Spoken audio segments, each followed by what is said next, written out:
Y entonces, como es una función que está en el texto, es importante identificar que quien habla no es quien escribe, y quien escribe no es quien existe. Ajá. Una es la Emma que existe en la vida real, tirana y así como es. Ajá. Otra es Emma sentándose a escribir.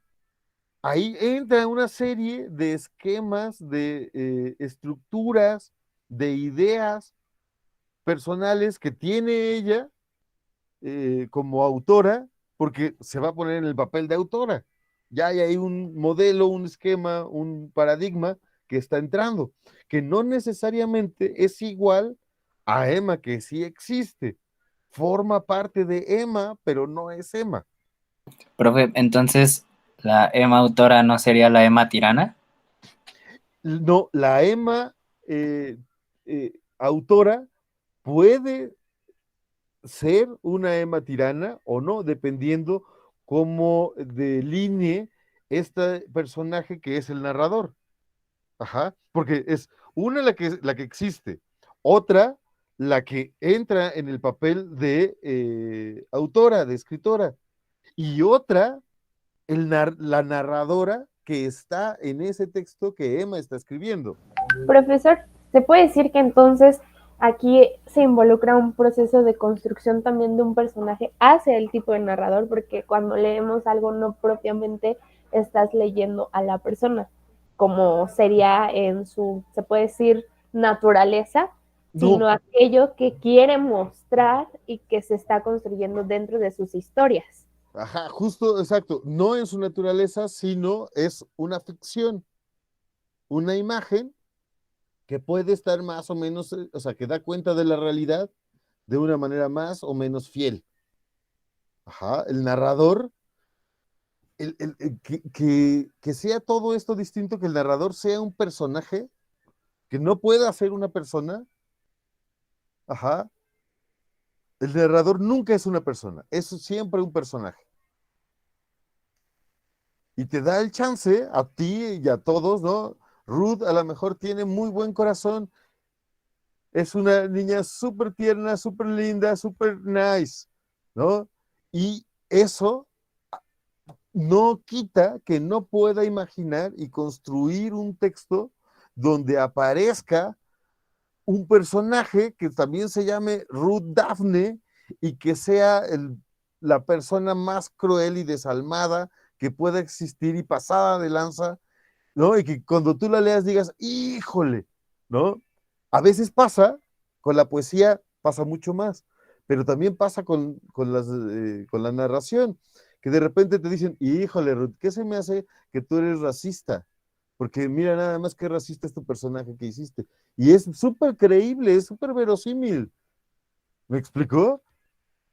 Ese prejuicio, ese juicio apresurado que trata de acomodar a la persona con el personaje, no, nunca es real. Tú puedes escribir un texto de algo que no tenga nada que ver con tu ideología, ¿no? O sea, es imaginación. Puedes hacer lo que te dé tu regalada gana. Ahora, también es cierto que si no lo controlas, se te va a meter.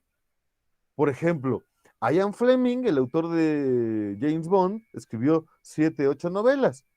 En esas 7, 8 novelas, todos los malos son no heterosexuales, blancos, europeos, varones. ¿Me explicó? En esas 7 novelas siempre gana el macho heterosexual, blanco, europeo. Todas las mujeres aparecen para satisfacerlo a él, para ayudarle a él. Al final, pues, obvio, dejó una obra racista. Pues sí, ni modo que no, ¿no? Lees a Lovecraft y vamos, el muchacho era racista, súper racista, ¿no? Ese racismo es el que le da el chance de construir todo su universo. Está padre, uno puede leer muy interesantes cuentos, pero eso no deja de ser racista. Ahora, ¿tú puedes escribir una historia racista? y no ser racista. También eso puede ser, ¿no? Que haya veces en las que un racista escriba cosas racistas, no quiere decir que todas las historias racistas sean escritas por alguien que es racista. Tú puedes escribir una historia para que miren qué feo se ve.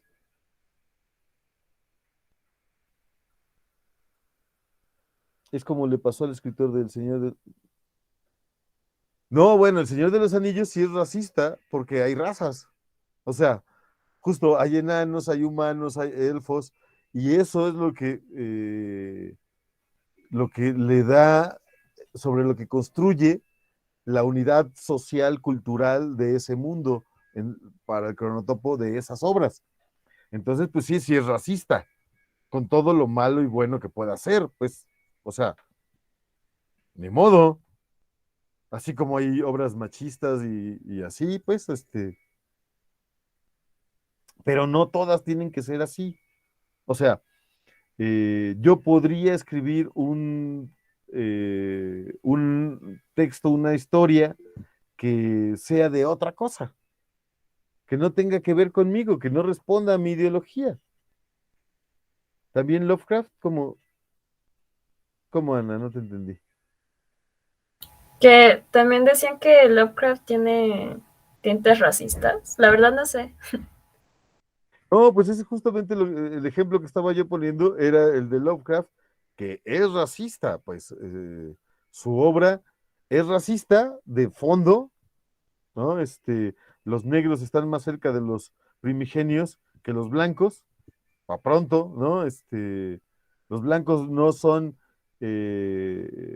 capturados por los primigenios ni por ninguno de sus esbirros, a menos que se vuelva de terror. En cambio, que una comunidad de africanos o de asiáticos caiga en poder de Cthulhu no es causa de terror en sus cuentos. Eso es racista. Para pronto. Puede ayudarle o no, porque, o sea, pero no le quita lo racista. ¿No? Y el público lo que hace, lo que va a hacer siempre es homologar al narrador, a la historia con con la persona. ¿Me explico? O sea, que nosotros lo sepamos, que lo estemos discutiendo, que no es lo mismo, que es una función semiótica del texto, es decir, que al enfrentarte al texto, el texto funciona como un signo que te dice que hay un alguien que te está narrando para que tú lo leas, para que tú lo consumas, y eso no es necesariamente una copia fiel de la persona. El que nosotros lo estemos diciendo no quiere decir que la banda no se lo crea. No, lo normal es creer que así es. Y entonces, por ejemplo, a la actriz que hacía a Catalina Krill en Cuna de Lobos, en esta telenovela del siglo XX, que era mala, mala, malísima, la agarraban a huevazos y jitomatazos en el supermercado, porque era mala. ¿No? Y a la actriz esta que hacía de, de conductora en el rival más débil, la banda la paraba y la atacaba ¿cómo se llama esta? A Lola Cortés. La banda la ataca porque tiene un personaje súper rudo en la academia, aunque así se lo hayan pedido, pues, o sea, aunque sea un personaje. La banda cree que es de veras. Y por eso Marvel saca de circulación al personaje de Pantera Negra, porque lo asimilan con la cara, con el ser que era Bosman, el actor que le dio vida, pero no tendría que ser, pues es una función, es como creerse que que Cristo, antes de ir al cielo, hizo una escala en Estados Unidos para crear a los mormones y luego se fue para allá, o cualquier pachiquez de lo que sea, ¿no? Que alguien revivió 3 días después, o, ¿no? Cualquier cosa, pues, ¿qué pasó, Yael? Aquí es cuando justamente entra el dicho de hay que separar la obra del autor, por así decirlo, ¿no? Exacto, exacto. Justo el narrador es un buen momento para separar la obra del autor. Ajá. ¿Quién enuncia la historia? ¿Quién realiza este acto de narrar? Ese es el narrador. Y siempre se hace desde un yo. Yo te cuento a ti la historia. ¿Ok? El reportero, el narrador, el historiador, el cronista, narran desde esta misma categoría. La diferencia con la ficción en el periodismo o en la historia es que ese yo no es ficticio, trata de responder a una realidad. El reportero tiene su reputación que se construye a partir de sus textos publicados. Por eso es que es tan importante que el periodista dé pruebas de lo que dice, porque esa ficción, esa función de narrador que se está creando, ese personaje que se está creando, necesita tener solidez para que la gente le crea. ¿Ok?